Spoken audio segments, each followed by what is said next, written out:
So I know it's been a while since you guys have seen me. I have been away because my camera and laptop and the editing system I was using decided to go haywire at the same time.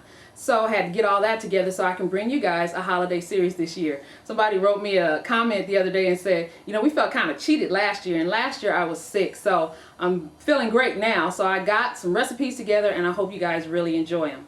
The first one up is this caramel pecan pound cake, and I'm gonna tell you, this cake is the richest one I've ever baked. And I do need you to follow the written recipe. I got a note or comment the other day saying that they followed my video and the cake didn't turn out right. What you always want to do, whether you're watching my video or anybody else's, is always follow the written recipe if one exists. Now when you're watching my videos, I don't put out a video unless the written recipe is ready. So always check the description area and get the written recipe so that you can have it right next to you while you're making the particular recipe that you've gotten from me anyway. Okay, so check out this caramel pecan pound cake. I know you're gonna love it, and always, in this case, save room for dessert. So the cake begins with some brown sugar, some granulated white sugar, and 3 sticks of unsalted room temperature butter. Remember, when we're baking these particular recipes, such as cakes, we want to make sure that all of our ingredients are room temperature. So consider yourself warned again. I already said earlier, this is the richest cake that I have ever baked, but I am proud of this recipe.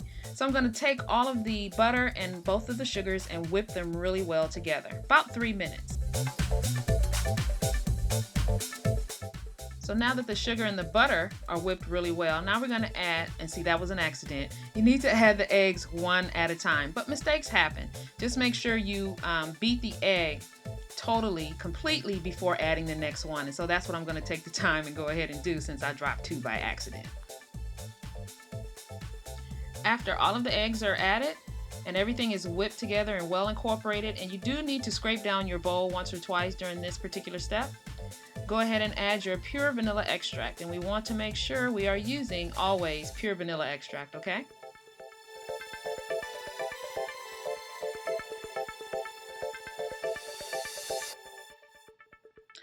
After you've whipped in your vanilla, go ahead and take the time to turn on your oven, set it at 350 degrees. I got asked that question before, was my oven preheated when I baked the last pound cake? And yes, it was, so that will also be in the recipe.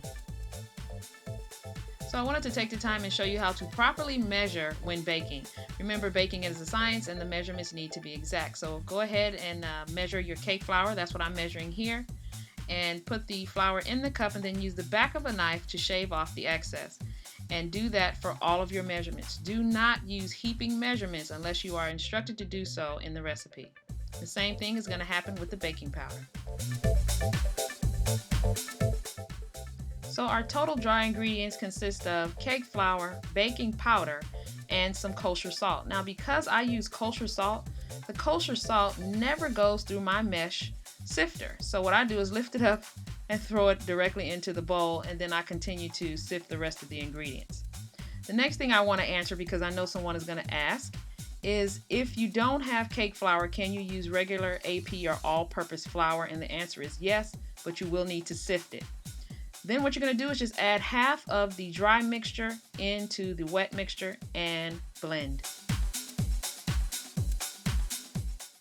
So there's just a couple of reasons why we're adding the flour mixture in 2 parts. 1, you won't have flour go all over the kitchen. And then 2, you want to give the batter a chance to absorb the flour properly and be well incorporated. So now that the first half is somewhat absorbed, go ahead and add the rest of the flour and continue to mix.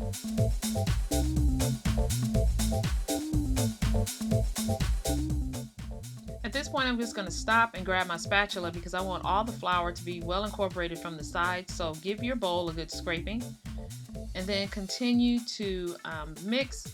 But what we're going to do now, we're finalizing this now. This is it. We're going to add 1 cup of buttermilk right at the end. If I could just describe this batter to you after the buttermilk is added, it feels like fluff, very fluffy feeling, really nice batter. And you can see it now how that comes together. I'm just going to mix it until that buttermilk is incorporated and then stop. And there you have it. Now what I'm going to do is just fold in 3/4 of a cup of chopped pecans. And folding is a particular method, and that's what I'm doing right now. We're not stirring, but folding. So when you read a recipe that says to fold something into something else, this is the technique that you want to use. Now I'm going to take my large cake pan, and you're going to need a pan like this. I don't suggest a fluted bundt pan for this recipe. One, it needs to be big enough. Two, you're going to see later why we're going to need the surface area once we add the caramel pecan topping. So spray the entire pan, including the center, well so that your cake can slip out easily.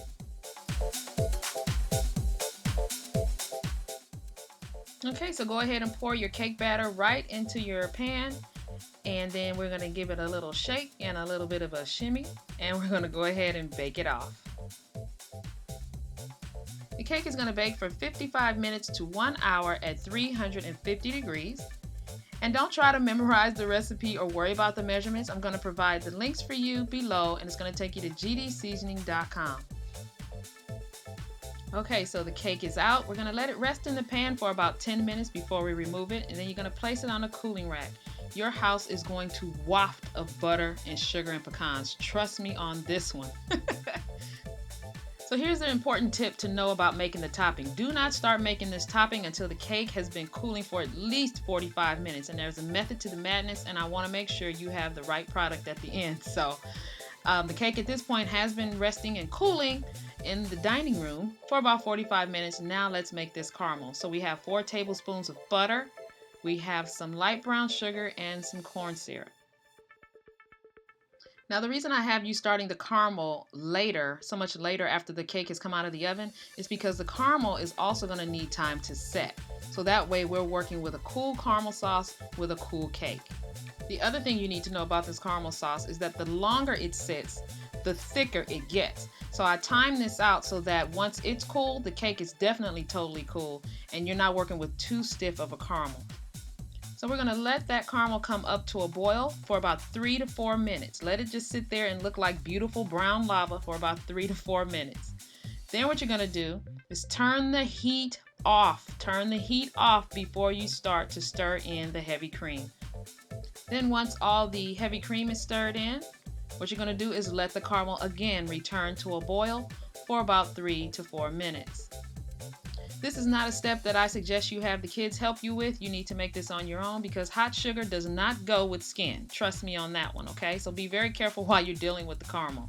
At this point, it's been cooling for about 15 minutes. It's really gorgeous, and as you can see, it's already a different thickness than when we started. So just stir in a cup of chopped pecans and let it continue to cool. Now all you have to do is take this beautiful caramel pecan topping and ease it over the top of all of the surface area that I was telling you about on the cake. This is why a fluted bundt pan may not work, because if it's fluted, your topping is just going to slide all the way down and it won't set on top of the cake. Okay? Now you know how candy shops smell when you walk in where the caramel is made on site. You can smell the butter, you can smell the sugar. That's the way this smells. It smells absolutely delicious. It's absolutely gorgeous, and it is really a rich cake. I also want to let you know that you do not have to use the total caramel topping recipe for this cake. I did so you can see the full effect, but you can put as little as you want also, because you may want to save some behind for another dessert or maybe the top of some ice cream. You don't have to use it all. I just wanted to make that very clear. You can use less if you'd like. Now when it comes to cutting the cake, cut straight through and down the cake. Don't use a sawing motion because this cake is very tender, it's very moist, and as you can see the caramel is there. So you want to just cut in and down. Just so I can show you a piece of the cake, you have the moist, nutty cake, you have the crunch of the pecans, the ooey gooeyness of the caramel. It's absolutely delicious. As a matter of fact, this cake immediately left my house because it's not welcome here. A friend of mine offered to buy it once the video was shot, so there you have it. Thank you guys so much for joining me. I appreciate it when you come spend time with me. And remember, this recipe and others can be found at gdseasoning.com. And I'll see you next time.